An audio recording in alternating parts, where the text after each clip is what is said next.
If President Trump's inauguration speech wasn't a wake-up call to Australia, his speech last night to the World Economic Forum certainly should be.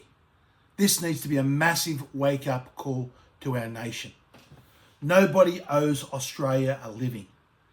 We just can't sit back and say, she'll be right, mate, and virtue signal on these renewables. We're going to end up as an economic basket case as a nation.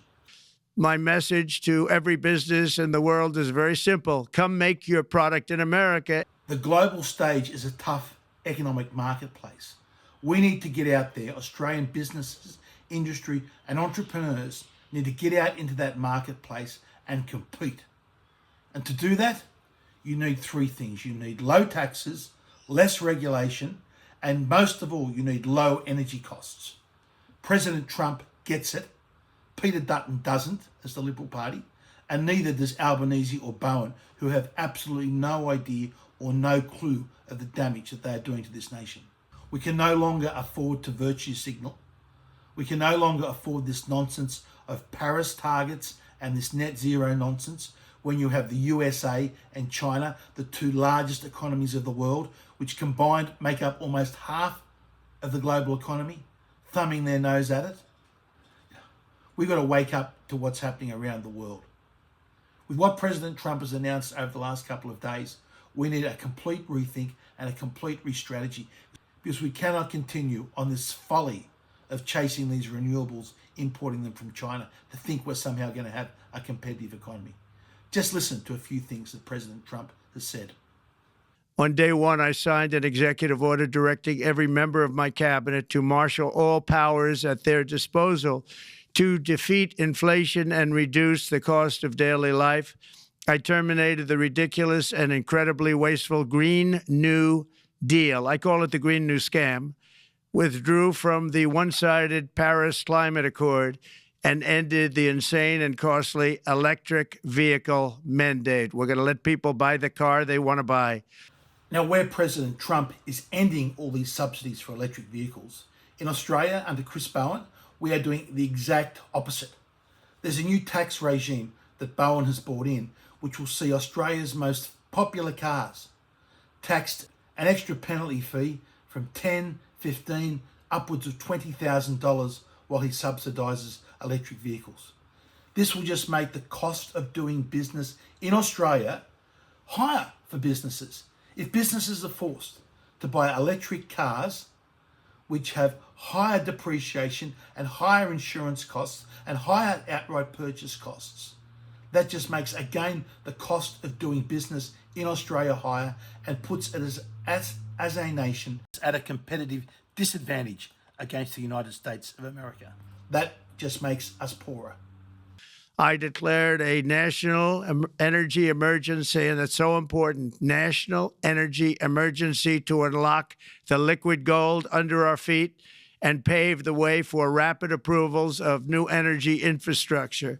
The United States has the largest amount of oil and gas of any country on earth, and we're going to use it. Not only will this reduce the cost of virtually all goods and services, it'll make the United States a manufacturing superpower. And remember, we once here in Australia had the lowest cost electricity in the world until we went down this renewables pathway, and we currently have the lowest percentage of total employment in the manufacturing sector of any nation in the OECD. We are dead last when it comes to manufacturing jobs. And the world capital of artificial intelligence and crypto.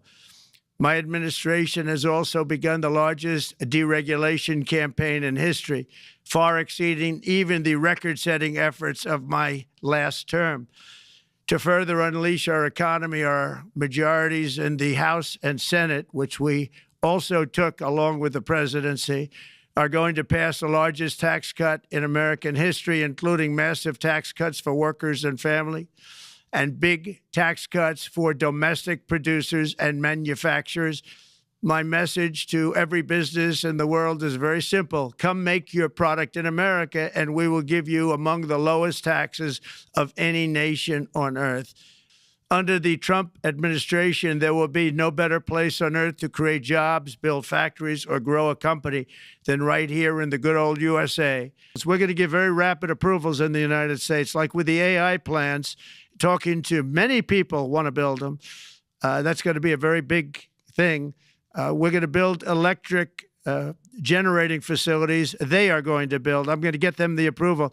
Under emergency declaration, I can get the approvals done myself without having to go through years of waiting. And the big problem is we need double the energy we currently have in the United States. Can you imagine?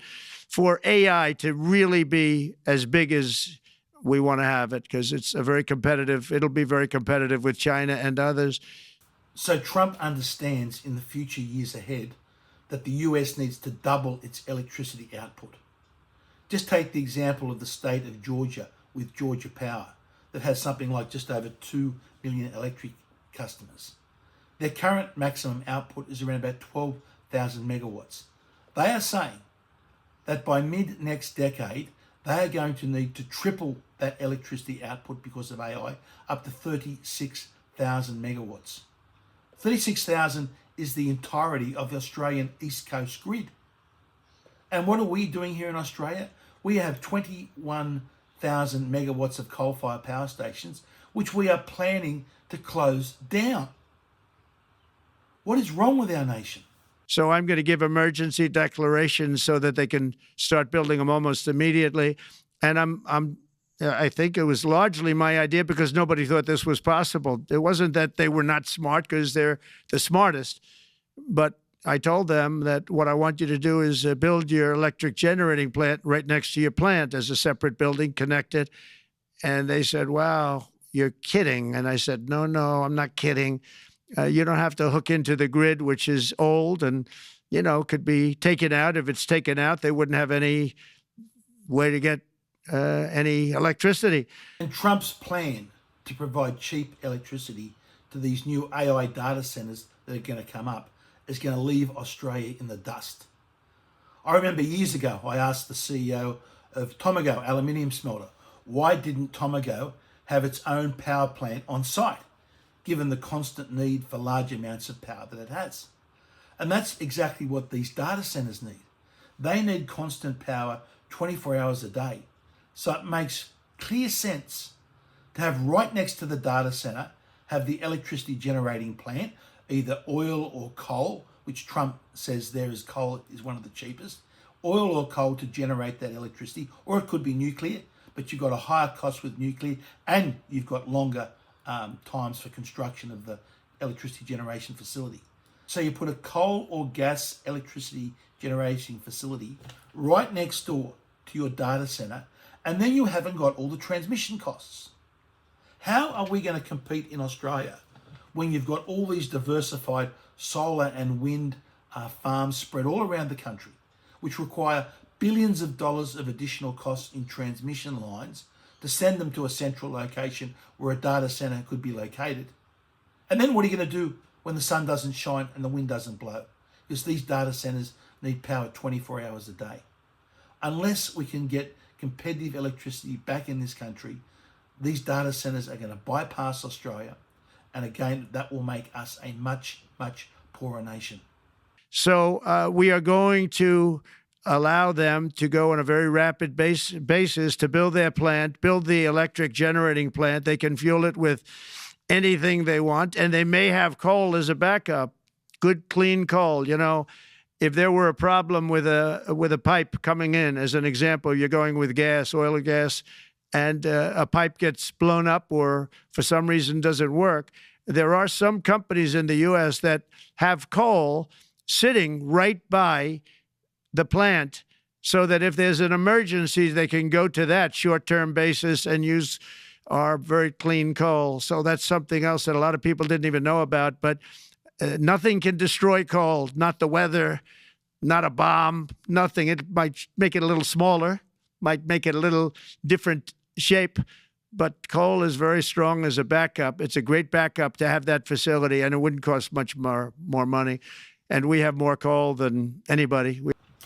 Well, President Trump, the USA may have more coal than anybody, but I'll tell you what, Australia is not very far behind. Our coal reserves per capita are actually much, much higher than the USA. And we're very close to what the USA has in coal.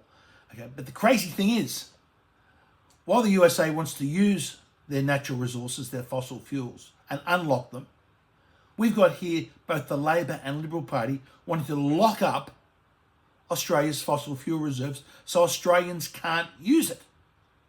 And meantime, we shipped something, what was it, like 70 million tonne of coal to China last year alone, but we want to lock up those resources that Australians can't use.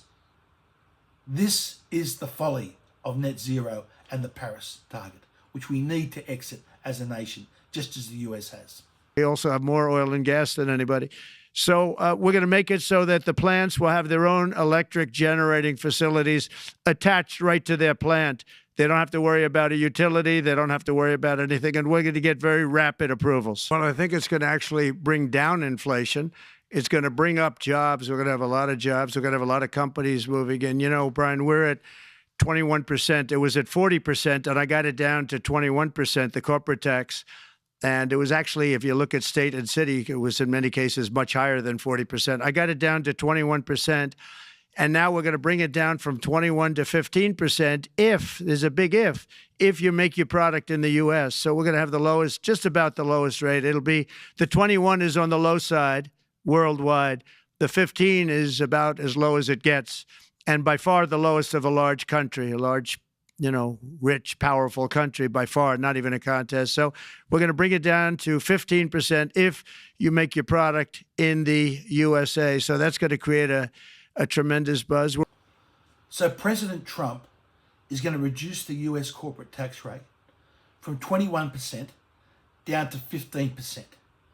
Now, in comparison, here in Australia, the corporate tax rate is 30% for most large companies and 25% for smaller companies with a turnover of less than $50 million. So we're going to have a tax rate at 30% compared to the US at 15%.